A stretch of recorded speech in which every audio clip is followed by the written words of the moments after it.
Welcome to this explainer. Today we're going to dive deep into the hard financial data to figure out exactly why debt-free, high-earning professionals consistently feel so pressured to buy real estate they probably don't even need. If you have ever felt that sudden itch to buy a property simply because, well, everyone else around you seems to be doing it, you are absolutely in the right place. We're going to decode the actual mathematics behind this anxiety. Picture this for a second. You've hit your career goals, you are completely debt-free, and suddenly you're sitting on a really solid surplus of cash. But instead of feeling secure and relaxed, you feel kind of anxious. Leaving that money liquid in the bank or the market somehow feels wrong or maybe even lazy. So today, we're going to unpack exactly why that happens, and more importantly, what does the math actually say about this nagging feeling? Is a second property genuinely the smartest move, or is it literally just the fear of missing out playing tricks on your wallet? To completely dismantle this feeling, we're going to look at your wealth through the lens of a product manager, breaking it down into 5 clear stages: the real estate FOMO, the forced savings fallacy, the true economic cost, the strategic wealth playbook, and finally, rules for your life cycle. Okay, Section 1, the real estate FOMO, the psychological pressure to buy concrete. You totally know the exact feeling I'm talking about. You're at a dinner party. Someone casually mentions how property prices are skyrocketing in growth quarters like Bengaluru Kudlu or HSR layout, and instantly, your perfectly sensible liquid portfolio feels entirely inadequate. That feeling of missing out, it is practically universal for high-income professionals. It sparks this classic internal debate. Do you buy a second or third property strictly out of a fear of being left behind by your peers, or do you stick to a disciplined, mathematically sound strategy? FOMO is a wildly powerful psychological driver, but let's be real, it is rarely a good financial advisor.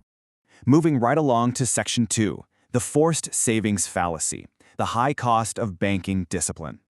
We do this all the time. We use a bank loan as a psychological trick to force ourselves to save money. We literally tell ourselves, well, if I have an EMI staring me down, I'll be forced to be disciplined. But take a step back and think about what you're actually doing here.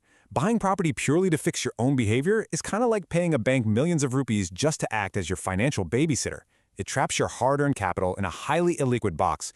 You aren't just buying an asset, you are taking on a massive multi-decade liability just to enforce a savings habit you could easily build for free. And this contrast is absolutely crucial to grasp. Real estate requires heavy, active management. It's practically a part-time job. Your money is locked up for months if you ever suddenly need to sell, and your wealth generation relies heavily on leverage and market appreciation. On the flip side, financial instruments give you high liquidity, usually within days. They demand almost zero effort, and they build wealth purely through frictionless compounding growth. It is a completely different mechanism for building your net worth. Which brings us to Section 3, the true economic cost, looking way beyond the sticker price. Let's run a quick audit on a hypothetical 1.6 crore property and see what it actually drains from your wealth machine, because as we know, the builder's base price is never the full story. Just let this number sink in for a second. 2.50 crores. That is the actual real-world 5-year total economic cost of holding a property that was initially priced at 1.6 crores. It's not 1.6, it's 2.5. This happens the moment you pull back the curtain, then add in registration, stamp duty, the heavy interest paid to the bank, and critically, the missed market growth. That's the opportunity cost of what that capital could have done if you just left it compounding in the market. Let's break down exactly how we arrive at that massive number. By year 5, your cumulative interest paid is roughly 44 lakhs. Think about that. That is nearly equivalent to your original down payment. You have inadvertently created a massive interest trap for yourself. Plus, you're missing out on an estimated 31 lakhs in pure opportunity cost, and that's even if we assume a fairly conservative 7% market return. Honestly, the longer you hold that loan, the more you are just paying the bank for the privilege of owning the asset. So the crucial takeaway here is that the real cost of property is almost always 30 to 40% higher than the quoted base price once you account for all these financial leaks. You walk into the developer's office thinking you're making a 1.6 crore decision, but over just 5 years, it silently swells into a 2.5 crore weight, dragging down your portfolio. This right here is exactly why giving into FOMO without running the math is so incredibly dangerous for your wealth. All right, Section 4, the strategic wealth playbook, a product manager's approach to wealth. So how do we actually cure this FOMO? You need to step back and adopt a product manager persona. You've got to optimize your portfolio for pure capital efficiency, not just emotional comfort. Here's a very simple execution framework. First, mimic an EMI with automated investments. Second, make sure your debt is mathematically sound and prepay it aggressively. And third, completely avoid the waiting tax of under-construction projects. Let's look at these a little closer. This brings us to a really cool concept, the synthetic property. If you are someone who struggles to invest surplus cash, I literally cannot stress this enough. Do not buy a house just to fix your behavior. That is a staggeringly expensive Band-Aid. Instead, just automate your SIPs. Treat them as a rigid, non-negotiable monthly bill. You are essentially building a synthetic property that gives you the exact same financial discipline as a crushing EMI, but absolutely free of that massive interest drag.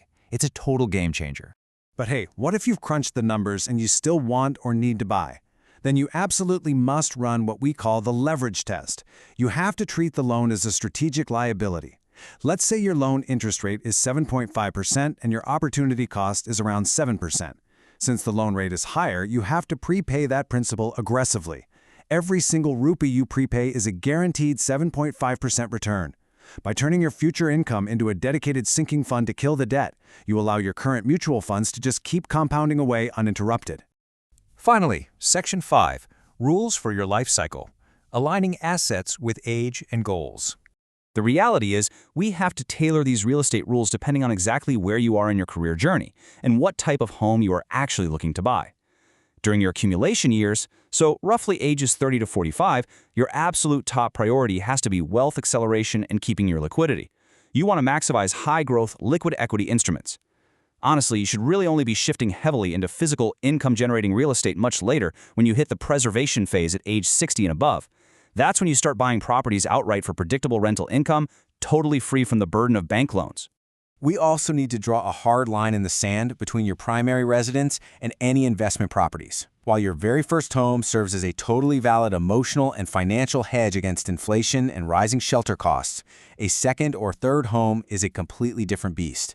It is strictly a financial investment, period. It adds heavy concentration risk to your portfolio, meaning its rental yield plus its expected appreciation absolutely must beat both your debt costs and your opportunity cost.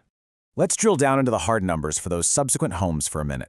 In growth areas like Bengaluru, your second property usually requires 7 to 10% annual appreciation just to break even against a conservative 7% liquid portfolio return. Let that sink in. On top of that, if you buy an under-construction property, you are eating a huge time penalty where you get no rent plus a tax penalty with GST. This is exactly why ready-to-move properties are almost always the more capital-efficient choice.